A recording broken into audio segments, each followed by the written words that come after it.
Leitura Bíblica Anual. Versão King James atualizada. Números 2 e 3. A ordem das tribos ao acampar. Falou o Senhor a Moisés e a Arão e disse: Os filhos de Israel acamparão cada um junto à sua bandeira, sob os emblemas de suas casas patriarcais. Acamparão ao redor da tenda do encontro, a uma distância determinada.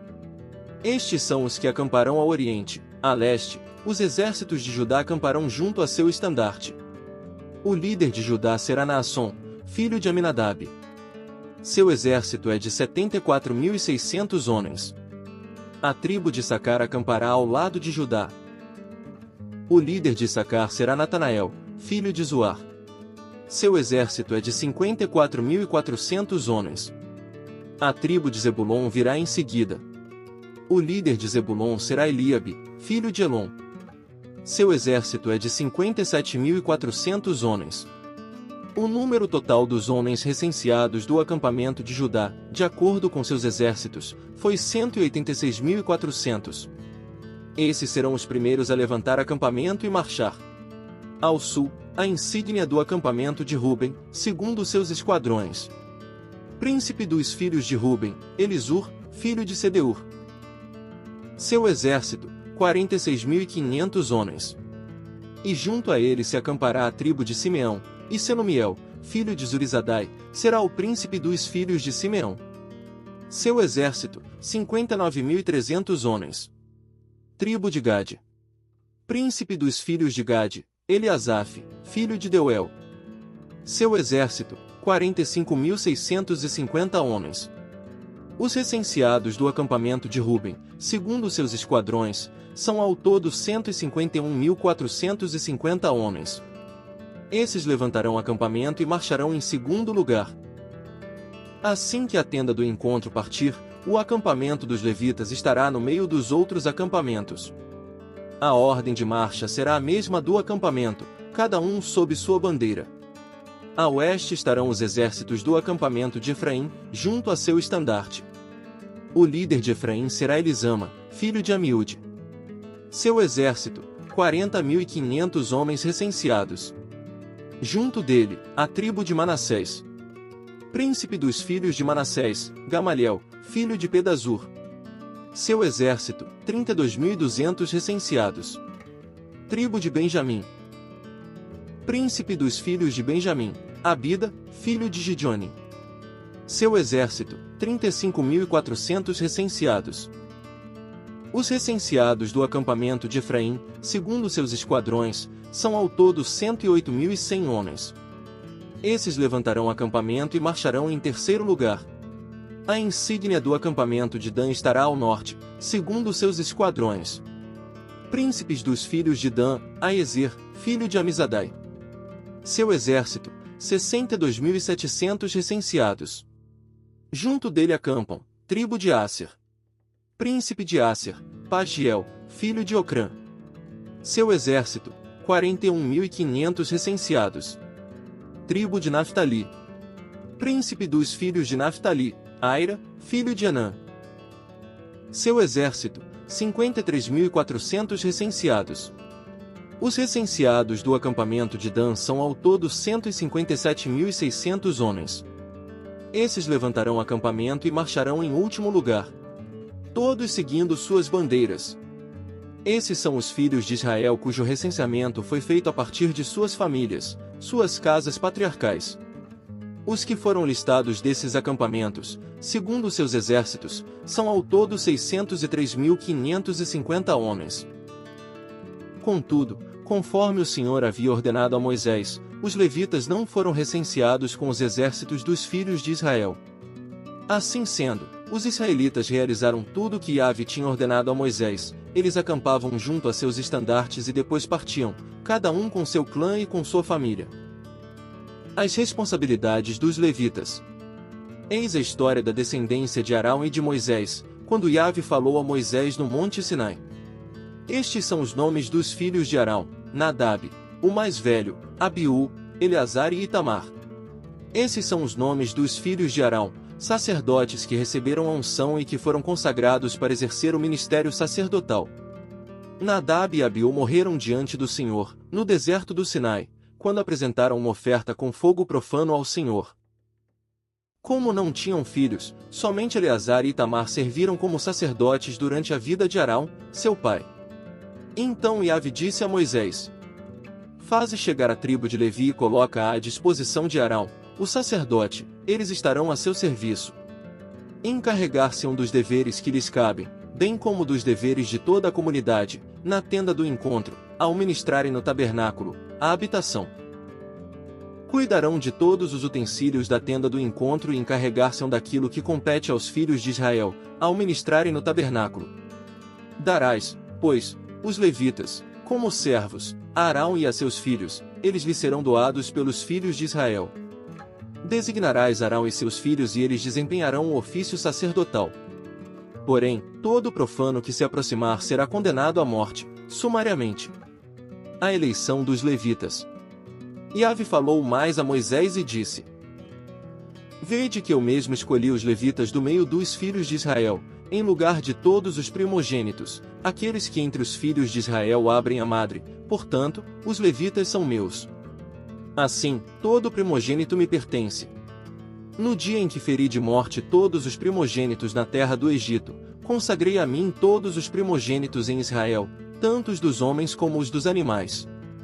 Eles me pertencem, eu sou Iave. O recenseamento dos levitas.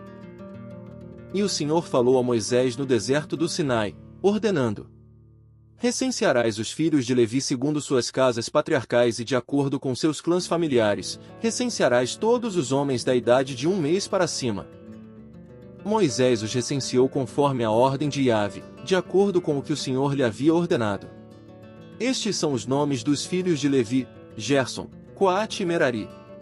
São estes os nomes dos clãs gersonitas: Libni e Simei. São estes os nomes dos clãs coatitas: Anrão, Izar, Hebron e Uziel. E estes são os nomes dos clãs meraritas: Mali e Muzi. Foram esses os líderes dos clãs levitas. De Gerson originaram-se o clã libnita e o clã simeita, eram esses os clãs gersonitas. O número de todos os que foram contados do sexo masculino, de 1 mês de idade para cima, foi 7.500. Os clãs dos gersonitas tinham que acampar a oeste, atrás do tabernáculo. O príncipe e líder das famílias dos gersonitas era Eliasaf, filho de Lael.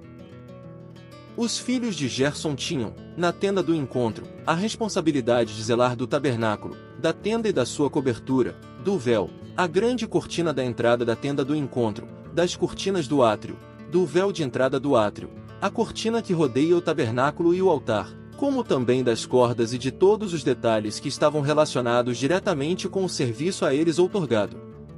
De Coate originaram-se os clãs Anramitas, Izaritas, Hebronitas e Uzielitas. Esses são os clãs coatitas. O número de todos os do sexo masculino, de 1 mês de idade para cima, foi 8.600. Os coatitas foram encarregados de cuidar do santuário. Os clãs dos coatitas acampavam no lado sul, meridional, do tabernáculo. O príncipe da casa patriarcal dos clãs coatitas era Elisafã, filho de Uziel. Tinham a responsabilidade de zelar da arca, da mesa, do candelabro, dos altares, dos utensílios do santuário com os quais ministravam, do véu e de tudo que fazia parte desse serviço. O príncipe dos príncipes dos levitas era Eleazar, filho do sacerdote Arão. Ele exercia a superintendência de todos aqueles que zelavam pelo santuário. De Merari originaram-se o clã Malitas e o clã dos Musitas, eram estes os clãs meraritas. O número total dos homens recenseados, da idade de 1 mês para cima, foi de 6.200. O príncipe da casa patriarcal dos clãs meraritas era Zuriel, filho de Abiaiú.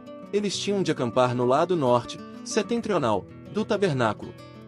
Os meraritas tinham o dever de cuidar das armações do tabernáculo, de seus travessões, das colunas, das bases, de todos os seus utensílios e de tudo que implicava esse serviço. Bem como das colunas do átrio, do pátio ao redor, com suas bases, suas estacas e suas cordas. Finalmente, acampavam ao oriente, a leste, diante do tabernáculo, em frente da tenda do encontro, Moisés, e Arão e seus filhos, que tinham o encargo do santuário em favor dos filhos de Israel. todo estranho que se aproximasse devia ser prontamente executado. O total dos levitas recenseados, que Moisés enumerou segundo os clãs, conforme a ordem de Yahvé, o número de todos os do sexo masculino, de 1 mês de idade para cima, foi 22.000. O resgate dos primogênitos. Então, disse mais Yahvé a Moisés: faze o recenseamento de todos os primogênitos homens dos filhos de Israel, da idade de 1 mês para cima, faze a soma dos seus nomes. Em seguida, em lugar de todos os primogênitos de Israel, tomarás para mim, Yahvé, os levitas, e de igual modo o gado dos levitas em lugar de todas as primeiras crias dos rebanhos dos israelitas. Eu sou o Senhor. Assim, conforme Yahvé lhe havia ordenado, Moisés contou todos os primeiros filhos dos filhos de Israel. O recenseamento dos nomes dos primogênitos do sexo masculino, da idade de 1 mês para cima, deu um número total de 22.273. Então falou o Senhor a Moisés e disse: toma os levitas e oferece-os em lugar de todos os primogênitos dos filhos de Israel, e os rebanhos dos levitas em lugar dos rebanhos dos israelitas. Os levitas serão meus. Eu sou Yahvé, o Senhor. Para o resgate dos 273 primogênitos dos filhos de Israel que excedem o número dos levitas, tomarás 60 gramas de prata, com base no peso padrão do santuário, que são 12 gramas. E darás esse valor em prata a Arão e a seus filhos para resgate daqueles que são excedentes. Moisés recolheu toda a prata devida ao resgate daqueles que excederam o número dos levitas. Dos primogênitos dos filhos dos israelitas ele recebeu um valor em prata correspondente a quase 16,5 kg com base no peso padrão do santuário. Moisés deu toda a prata acumulada com esse resgate a Arão e a seus filhos, segundo a ordem de Yahvé, tudo conforme o Eterno havia ordenado a Moisés. Marcos 12 versículos 1 a 27. Parábola dos vinicultores maus.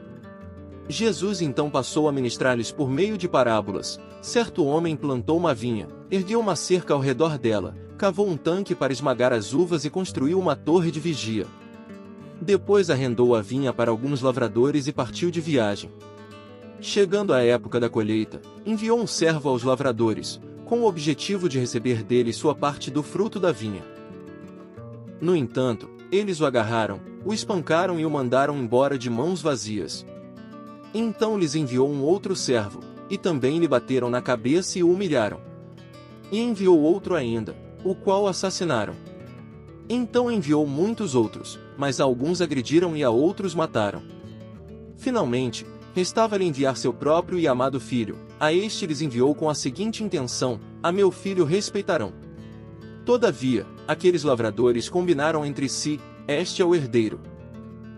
Ora, venham, vamos, matemo-lo, e assim a herança será toda nossa. Então o agarraram, assassinaram e o jogaram para fora da vinha. Diante disso, que fará o proprietário da vinha? Virá, destruirá aqueles lavradores e outorgará a vinha a outros vinicultores. Ainda não lestes esta passagem nas Escrituras? A pedra que os construtores rejeitaram, essa veio a ser a pedra principal, angular. Isto procede do Senhor, e é obra de grande maravilha para todos nós. Por isso começaram a tramar um jeito de prendê-lo, pois perceberam que ele havia narrado aquela história com o propósito de acusá-los. Contudo, tinham receio da multidão, e acharam melhor se afastarem. Adorar a Deus e honrar o Estado. Mais tarde enviaram a Jesus alguns dos fariseus e herodianos para tentar condená-lo em alguma palavra que proferisse.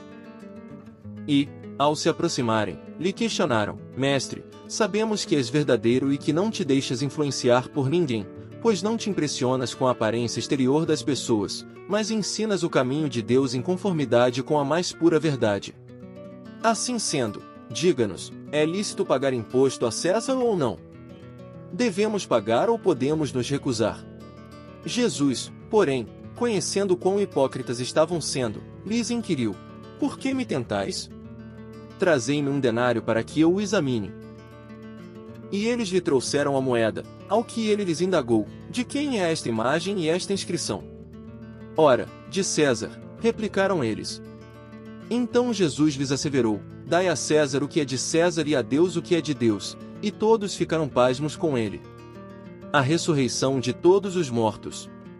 Depois chegaram os saduceus, que pregam não haver qualquer ressurreição, com a seguinte questão: Mestre, Moisés nos deixou escrito que, se um homem morrer e deixar sua esposa sem filhos, seu irmão deverá se casar com a viúva e gerar filhos para seu irmão. Ora, havia 7 irmãos. O primeiro casou-se e faleceu sem deixar filhos. Então o segundo desposou a viúva, mas também morreu sem deixar descendentes. O mesmo ocorreu com o terceiro.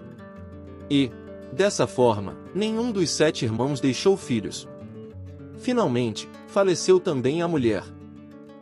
Na ressurreição, de quem essa mulher será esposa, haja vista que os 7 irmãos foram casados com ela? Então Jesus os admoestou: não é sem motivo que errais tanto, pois não compreendeis as Escrituras nem o poder de Deus. Quando os mortos ressuscitam, não se casam mais, nem são dados em casamento, pois se tornam como os anjos dos céus. A respeito da ressurreição dos mortos, ainda não tendes lido no livro de Moisés, no texto referente à sarça, como Deus lhe declarou: Eu sou o Deus de Abraão, o Deus de Isaque e o Deus de Jacó. Ora, ele não é Deus de mortos, e sim o Deus dos vivos. Estais absolutamente enganados. Salmos 47. Deus, o Rei de toda a terra. Povos todos, batei palmas, aclamai a Deus com vozes de alegria. Pois o Senhor, o Altíssimo, inspira reverência, é o grande Rei sobre a terra. Ele submeteu os povos ao nosso poder e as nações colocou sob nossos pés. Ele escolhe para nós a nossa herança, para orgulho de Jacó, seu bem-amado. Deus subiu entre os brados de adoração, ao som da trompa, ele, o Senhor. Cantai louvores a Deus, cantai, cantai louvores ao nosso Rei, cantai. Porque Deus é o Rei de toda a terra, cantai louvores com harmonia e arte. Deus reina sobre as nações, Deus está sentado em seu santo trono. Os príncipes dos povos reuniram-se como o povo do Deus de Abraão. Pois a Deus pertencem os soberanos da terra, ele é soberanamente maravilhoso. Provérbios 10 versículos 24 e 25. Aquilo que teme o ímpio, isso mesmo lhe acontecerá, o que os justos esperam lhe será concedido. Como passa a tempestade, assim desaparece o perverso, mas o justo permanecerá firme para sempre.